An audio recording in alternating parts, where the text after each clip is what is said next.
Hello, Dean Delaley reporting from WRMN 1410, reporting live at Tent City, Elgin, Illinois. We're here today not to exploit, but to report. Community broadcasters, what we do is just that. We want to let everybody know what's going on in the area and what is taking place.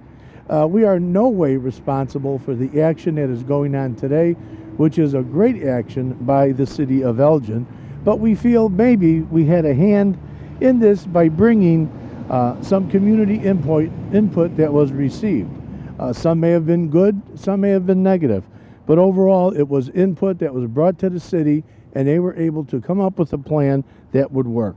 Our morning show host first broke the story of the fire, which was Marky B, and he caught it live, and we were able to put this on the air to let everybody know. The start of this first fire, I think, kind of tipped things off to make people realize that there's quite a safety hazard here. Not only the element, not only the trains that keep coming by, but the fact now with this inclement weather, and now we're having a fire over here, personal safety and health was an issue. The city went into action, and they said, we have to get this taken care of. But this is not an initiative that was developed overnight. The city has been working with a plan to devise this homeless, if you will, situation to be somewhat managed. So they've had several people, different committees, in working toward getting the Tent City to be no longer a part of where it's at today. Tent City has been around, it's got to be at least 2-3 decades, and it was really not a problem. I think the city has allowed it as a humanitarian aspect because they were sort of, you don't want to say out of sight, out of mind, but allowed people to be without homes somewhere where they felt safe and in a shelter. So they were able to do so. With these recent fires and other situations that have occurred, action had to be taken in a more rapid response. But many folks that are responsible for this, and I think they really need to be named, of course, Mayor Dave Captain, the city manager Rick Colzel and his assistant Corina Nava, Public Works Director Mike Pubitz, of course the Chief of Police Anna Lally, her direct liaison who just works with these folks. I can't describe the relationship that he has been able to foster with the people that have called this home for some time, and that's Officer Gallagher. We also have the fire chief, Rob Sagan, who's been a part of this. Jenna Henson, she's the homeless response coordinator, and the CCSU, which is Collaborative Crisis Service Unit, and there's so many people to list, so I'm not going to go down the list. And soon we're going to have Jeff Knox join us as well, and he can expand on some of the items that we're talking about. But really, our panel we had brought as well live in our studios. We had Angela Aiden. We had a guy by the name of Greg Schiller, Mark Smith that came on, and we had another gentleman, sorry, my name escapes me at this time, but he's with the Crisis Center, and he works with a lot of the community churches as well. But this has been a collaborative effort, so many people wanting to help in so many different aspects, and I think we've gotten ourselves, really into a good place. It's a little windy out here. I mean, it's 3 degrees below zero actual temperature, and I believe it's showing, according to Dennis Sonar, who's on the other end of the camera, my partner, he's saying it's 25 degrees with the wind chill, so it's cold. So really, the real heroes here today are all the members of the city of Elgin, and all those that I had mentioned prior should feel good knowing that today upwards of at least 25 to 30 people are going to be in shelter this evening, in safe shelter this evening. So I think it says a lot for the city. I thank all those who did call into our station to give some of their comments. A lot of these comments were taken, they acted on them, and I think I got ourselves into a good place. You could reach out to us anytime. Our direct call in is 847-931-1410. If you want to just text something, it's 595-926-1410. So what I'm going to do now is I'm going to ask Jeff Knox to join me, and we have maybe a few questions, and maybe Jeff has a little bit more to comment and add to what we're reporting. Jeff? Thanks, Dean. Well, like you said, it was all the good work that the city's been doing for months and months that allowed us to expedite this after the fires in December and January. But today's a good day. They're starting to rehouse the Tent City residents to the Lexington. About half today and about half tomorrow, approximately 40 total. And after the first fire, there was a lot of people. There was a big outreach. There was some big help.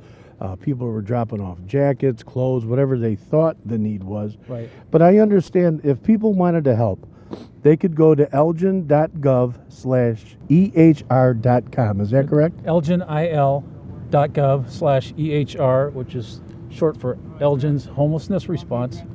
And that is a one-stop shopping site that was created largely due to the incredible outreach people had that wanted to help.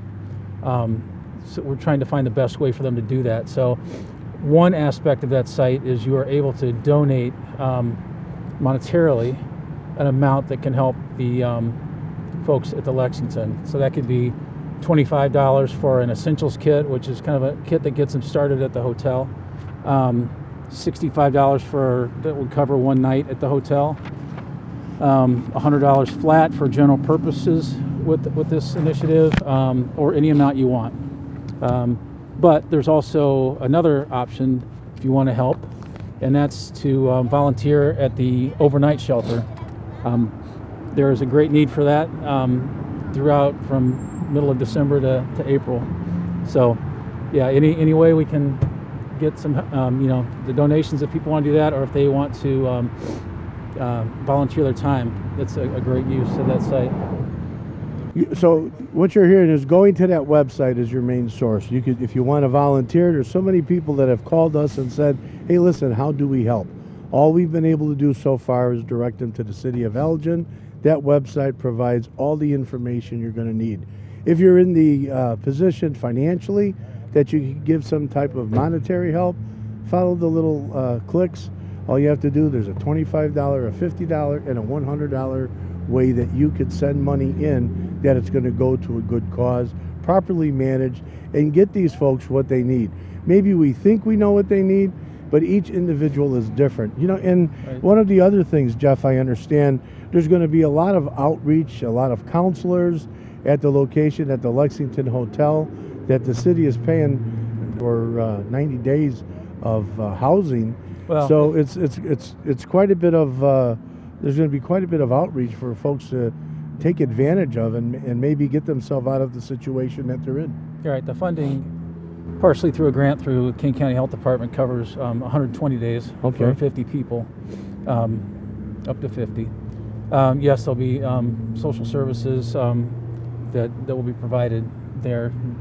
Many were getting that already, but that'll be provided at the hotel. Beautiful. As well. On that site, elginil.gov/ehr, there's also a timeline starting around 2018 of what got us here. Sure. There's also a section with latest news, so you can get updates regularly. So there's quite a bit there to digest. Well, very useful. I don't know how much better we could say it, how much clearer it has to be. The heroes are the people that I mentioned. You have so many people that are volunteering, some of those people that were on that panel.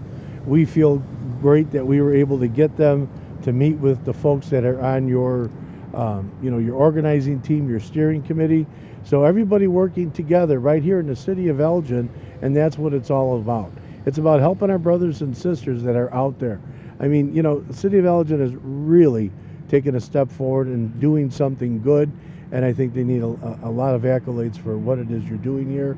And reach out to any one of us. You've heard the numbers, you've got the names.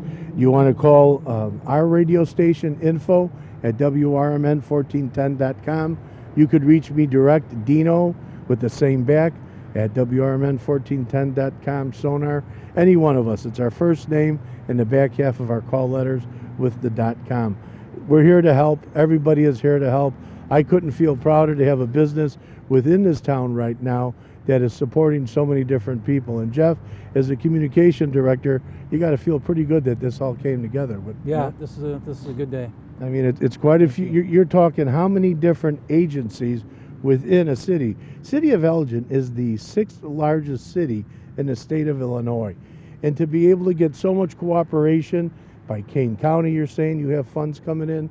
You have the different townships, I'm sure, are supporting. So we thank everybody who has come up and answered to the call. Dean DeLaley reporting, WRMN 1410, right here at Tent City.